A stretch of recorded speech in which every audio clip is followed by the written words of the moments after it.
தாமிரபரணி ஆற்றில் வெள்ள கண்காணிப்பு கருவிகள் பொருத்தப்பட இருப்பதாக தகவல் வெளியாகி இருக்கிறது. தாமிரபரணி ஆற்றில் வரும் நீரின் அளவு, நீரோட்டம், தண்ணீரின் வேகத்தை கணிக்கும் வகையில் கருவிகள் பொருத்தப்படவிருக்கின்றன.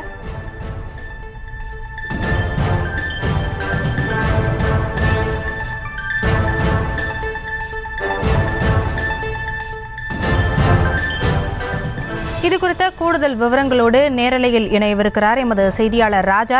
வணக்கம். தற்பொழுது தாமிரபரணி ஆற்றில் ஏற்படும் வெள்ள ஓட்டத்தை கண்டறிந்து பாதிப்புகளை தடுக்கும் வகையிலும் தகவல் பெறும் வகையிலான கருவிகள் பொருத்தப்படவிருப்பதாக தகவல் வெளியாகி இருக்கிறது. பணிகள் எந்த அளவில் நடைபெற்றிருக்கிறது? விவரங்களை வழங்கலாம்.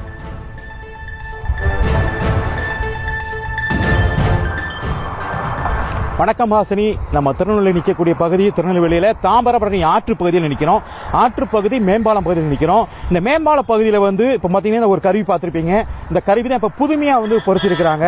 நம்ம தாமிரபரணி ஆற்று மேம்பாலம் பகுதியில் நெல்லை, தூத்துக்குடி மாவட்டங்களில் மழை காலங்களில் தாமிரபரணி நதியில் ஏற்படும் வெள்ளப்பெருக்கால் பல்வேறு பாதிப்புகளும் அவ்வப்போது ஏற்பட்டு வருகிறது. கடந்த டிசம்பர் மாதம் பெய்த அதிகனமின் காரணமாக தாமிரபரணி ஆற்றில் 2 லட்சம் கன அடி நீர் வரை வெளியேறியதால் திருநெல்வேலி, தூத்துக்குடி மாவட்டங்களில் கரையோர பகுதிகளில் முழுவதுமே கடுமையாக பாதிப்புக்குள்ளானது. இந்த நிலையில நெல்லை மாநகராட்சி நிர்வாகத்தின் சார்பில் 88 லட்சம் மதிப்பீட்டில் தனியார் அமைப்பு உதவியோட தாமிரபரணி ஆற்றில் ஏற்படும் வெள்ள ஓட்டத்தை கண்டறிக்கும், பாதிப்புகளை தடுக்கும் வகையில் தடுத்து தகவல் பெறும் வகையிலான வெள்ள கண்காணிப்பு கருவிகள் பொருத்த முடிவு செய்யப்பட்டிருந்தது. அதற்கான பணிகள் தற்போது நடந்து வருகிறது.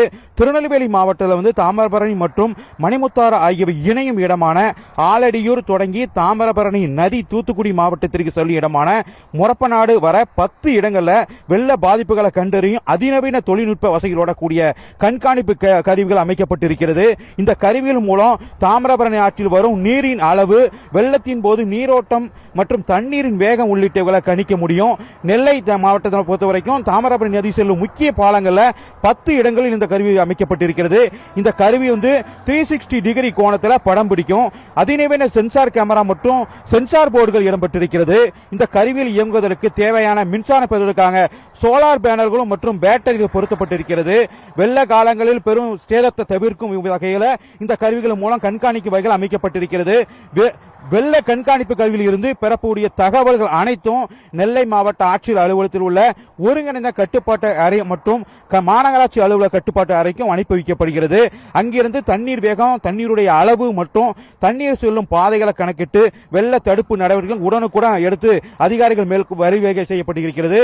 மேலும் வெள்ள காலங்களில் பாலங்களில் நின்று பொதுமக்கள் தண்ணீரை வேடிக்கை பார்த்தாலும் சென்சார் கருவிகளை பொருத்தப்பட்டுள்ள கேமராக்கள் மூலம் கண்காணிக்கப்பட்டு உடனுக்குடன் தகவல்களை தெரிவிக்கும் வகையில் இந்த கருவிகள் வைக்கப்பட்டுள்ளது. சில நாட்களில் அனைத்து பணிகளும் முடிக்கப்பட்டு வெள்ள கண்காணிப்பு கருவிகள் செயல்பாட்டுக்கு வரும் என தனியார் நிறுவனம் தெரிவிக்கப்பட்டிருக்கிறது. இது தவிர மட்டுமல்லாம மாநகர பகுதியில் பெய்யும் மழையின் அளவுல தரவாக கணிக்கும் வகையிலும் புதிதாக 4 அதிநவீன மற்றும் தானியங்கி மலை மானிகளும் அமைக்கப்பட்டிருக்கிறது. மாநகரின் 4 திசைகளிலும் பேட்டை, திருநெல்வேலி சந்திப்பு, திருமால் நகர் மற்றும் டார்லிங் நகர் பகுதியில் புதிய மலை மானிகள் அமைக்கப்பட்டிருக்கிறது. மேலும் பேட்டை பகுதியில் தானியங்கி கண்காணிப்பு மையமும் அமைக்கப்பட்டிருக்கிறது. இந்த கருவியை பொறுத்த வரைக்கும் வெள்ள காலங்களில் ரொம்ப பயனுள்ளதா இருக்கும். அந்த கருவி தான் நம்ம பார்த்துட்டு இருக்கிறோம். மேம்பாலம் தாமிரபரணி ஆற்று பகுதிக்கு மேம்பாலம் பகுதியில் இந்த கருவி பொருத்தப்பட்டிருக்கிறது. இந்த கருவியை பொறுத்த வரைக்கும் தாமிரபரணி ஆற்றிலிருந்து இதை எந்த திசையிலிருந்தும் பார்த்துக்கலாம். 360 மூலமா இந்த கண்காணிக்கப்படுகிறது. தொடர்ந்து இந்த கருவியை பார்த்துட்டு இருக்கோம். ஆசினி, விவரங்களை நேரலையில் இணைந்து வழங்கியமைக்கு நன்றி ராஜா. செய்திகளை உடனுக்குடனும் துல்லியமாகவும் தெரிந்து கொள்ள சப்ஸ்கிரைப் பண்ணுங்க.